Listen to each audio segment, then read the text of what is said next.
right? Yep, that's my jam.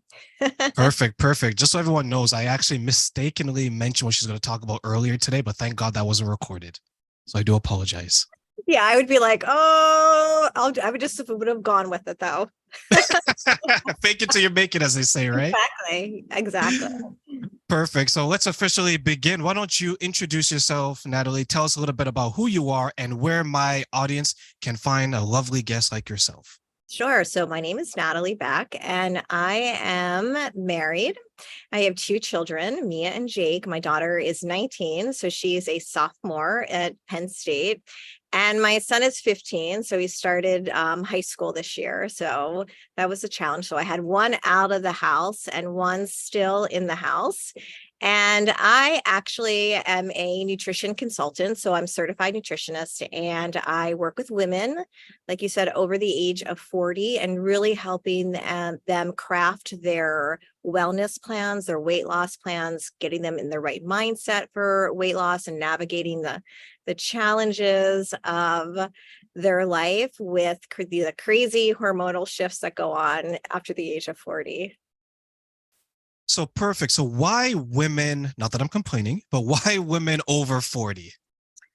I think, really it starts probably younger than 40. It probably starts, the later end of 30. But as we start to get into our late 30s and into our 40s, and we start to have these hormonal shifts, and really what happens is we start to lose muscle mass rapidly, and our metabolism starts to decline.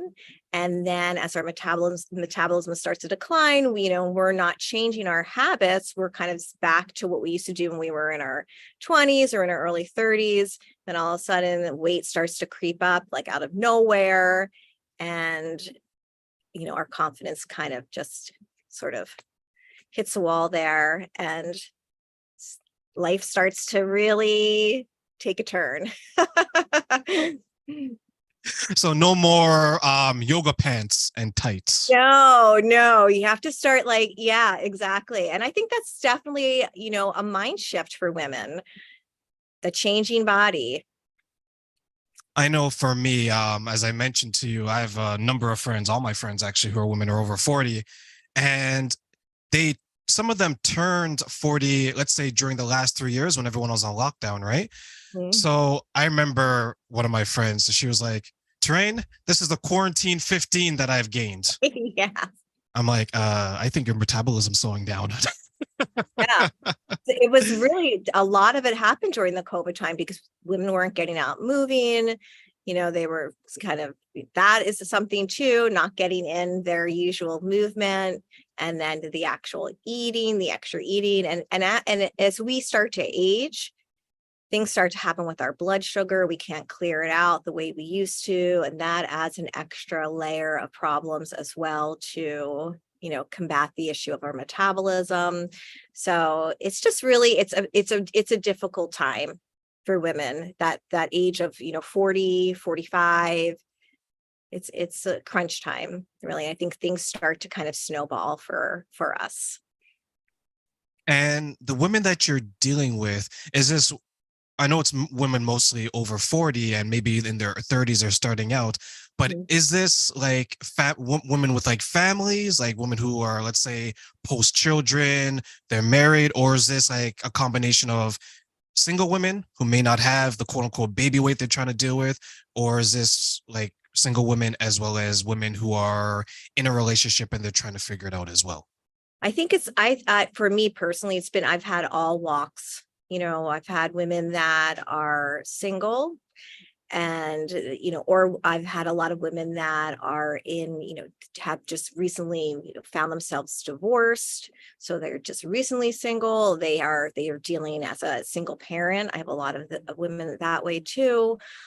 Working women that just don't have a lot of time, and it's a lot of time issue. I'll be honest with you. The women that I deal with, really, they struggle with finding the time to meal prep, finding the time to work out, finding the actual their own specific blueprint or roadmap that they need to get to where they want to get to in a reasonable time.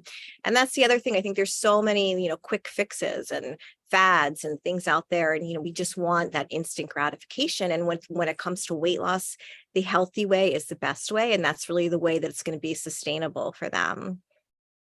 I remember there's a time, maybe about a year ago, I think, where I wanted to figure out the different personality types of people so I can navigate and maybe reach them where they are.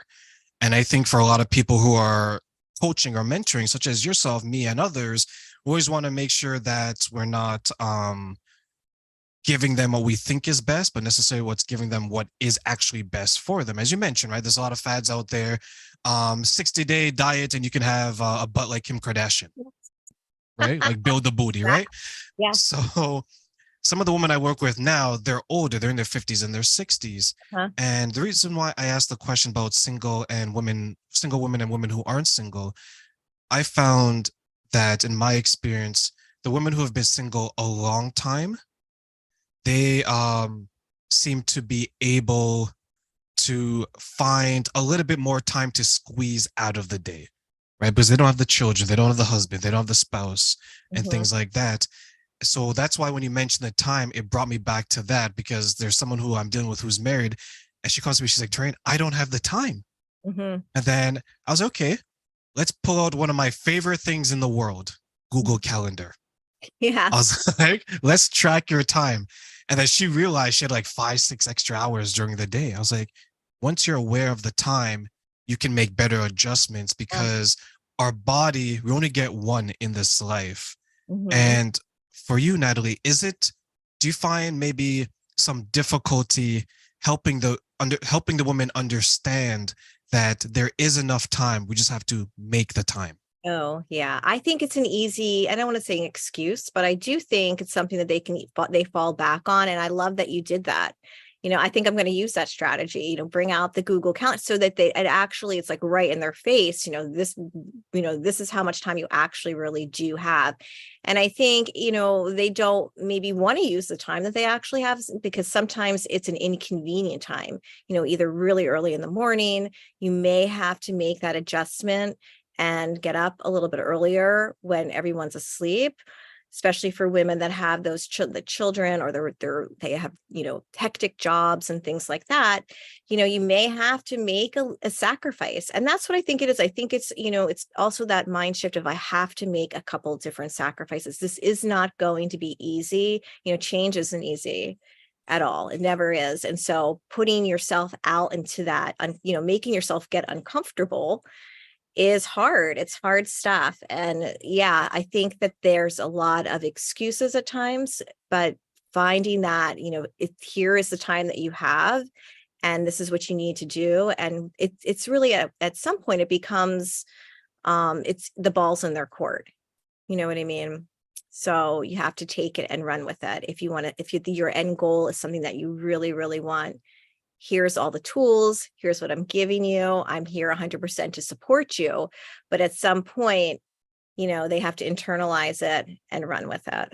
And I think that's always the sticking point. I will agree, because I think I fell into that trap earlier on. Let's say maybe a couple of years ago, 5, 6 years ago, I started to time myself on how much time I spent on social media, like Instagram when I had it and things of that nature. Mhm. And there's a clock on there. For those listening, I don't know if you know, but every social media actually has a timer, how much time you spend on it per day. I was spending about 4 hours Wow. every day Yeah. scrolling Okay. Yeah. and scroll, right? And I sat there, I'm thinking, what the hell am I doing? Because I can't even, there's no return on investment. Uh-huh. Yeah. Right? I'm just That's liking good pictures, time. commenting, you look nice, things like that. It's a part-time job. Like, can you, like, how would you help me if I was one of your clients understand that, hey, you need to really get a hold of it and find out where you're quote unquote wasting time on less productive activities? Yeah. Well, I actually tell them to write it into send me their schedule and write in when they are going to work out. Like it is just, and it's not even just working out, like that's part of it. But what I teach them is like a 4-step process. It's meal planning, meal prepping. I do a lot of macro coaching, And then it's movement, trying to get them to really fit into how, what the movement's going to be for them. And then it's always trying to get them to figure out that why, what their why is. And I always make sure that it's something, a lot of times they'll be like, well, I'm have a wedding to go to, or, it's a family reunion, but I really want them to dig down deep. It has to be something extremely visceral that's going to get them moving. That's a whole nother thing. And then the other part is just really accountability and finding ways to keep them accountable. And I do a lot of one-on-one and check-ins with them. But getting back to what you said, in order for them to understand their time management, I definitely have them with any type of way that they want to set it up with me, but send me their schedule and fit in when, look at their week. It's done weekly. So, because everyone's week changes, they're whether they have kids and they're running them to wherever, their own type of job meetings or anything like that. So at weekly, they'll send me like their calendar on a Sunday, and they'll block out the times that they're going to work out. And that's really just a way for me to keep them accountable, and a way for them to keep themselves accountable. And then again, within that whole scheduling system, it's when are you going to find time to meal prep? When are you going to find time? I do a meal plan for them, but it's the whole prepping. It's going to the store and, making sure they have everything ahead of time for the week. So it's a lot of planning. And so that's really the part that I have to coach them in. That was something that I struggled with, was the meal planning. Oh my goodness, let me tell you, Natalie, it was such a struggle for me. So what advice can you give me and everyone listening that's like, this is so tedious, I don't want to count my macros, but it's important? How would you help us? So, for the macro counting, I have clients that like different ways. So I have a very anecdotal way that they can figure out their macros and keep it, just like a checklist. So it's not logging their food. It's not doing all of this, crazy weighing or measuring. And then when I have clients actually do the tracking, I also teach them a way that, it's just portions with how they can use their hand to actually figure out their portions and their macros, and then making that more simple to log as well. But with the meal prepping and the way that I do it, especially with the meal plans that I have with them, I have them actually doing some repetition. So they're not making a million different dishes for the week. They're doing some repetition. So what they're eating for dinner, I have them also taking it for lunch, things like that. If they can do some quick shakes in the morning, I love shakes, are like perfect on the go. Having them do those sort of like frequently, or overnight oats. So I try to really teach them how they can do these things and create these meals that are going to be super simple, super easy, but there's a repetition. So you don't feel like you're spending your Saturday or Sunday cooking, and that you're able to do it in a way that's really efficient. So I think efficiency is key. So would this be like a high protein, high energy shake in the morning to begin your day, something like that? Yeah, I always make sure that there's protein's definitely, especially protein's great for everyone, but for women over 40, it's essential. And based on like the food pyramid and what they have us saying that we should have is nowhere near to the amount of protein that women in their 40s need to be eating and consuming. So yeah, protein first thing in the morning. I don't advocate fasting. I know people are like really into fasting. It's not something that I think is beneficial for women over 40. So that's just my own thing. So I definitely get protein in, and it is a high protein shake, but I'm not into the supplements either, but a protein supplement, something whey or a whey isolate, definitely have them doing that in the morning as well. But protein is a must for sure. Yeah, that's something that I always felt was necessary. And I think many people will agree that start your day with that high energy, high protein. Mm. And I tried to do the supplements, and my body, I guess maybe because I don't eat meat, my body was just rejecting it. Yeah. Like the pills, and I think that's where you peak it, right? Like all that. And it made me feel heavy, but I know like a woman's body is a little bit different, because let's say once a woman starts menstruating, there's different things that they have to do to replenish their body because of that. Yeah. Do you coach towards that as well? Or is it strictly just, okay, women are past that and you're just looking to maintain what they currently have? You know what? I most of the women that I work with, I have some that are younger. I have some that are in their 20s. So yeah, definitely. But most of them are in that like perimenopausal stage. So and then that, to be honest, is the worst stage possible because it's just the unknown, and you're experiencing so many different hormonal shifts, and your emotions are up and down, and you're bloated probably a lot more than you were previously when you're younger. That bloated period of time is, probably 3 weeks out of the entire month. And you're also dealing with, I have a lot of women that are dealing with gut issues. So as they're getting older, there's a lot of gut and inflammation issues. So I'm very cautious too about, again, with supplements, because that's something as well that can create more of those gut type. I mean, a probiotic and prebiotics, those are great. And those are things that I definitely advocate for in terms of like supplements for women during this perimenopausal time. But there's a lot of that too. So yeah, it's a balance. There's a lot of food allergies that start to develop too that they didn't have when they were younger. Some of them are more, they become like lactose intolerant, and a lot of gluten issues. So it's a great time in our lives. But yeah, so lots of things happening.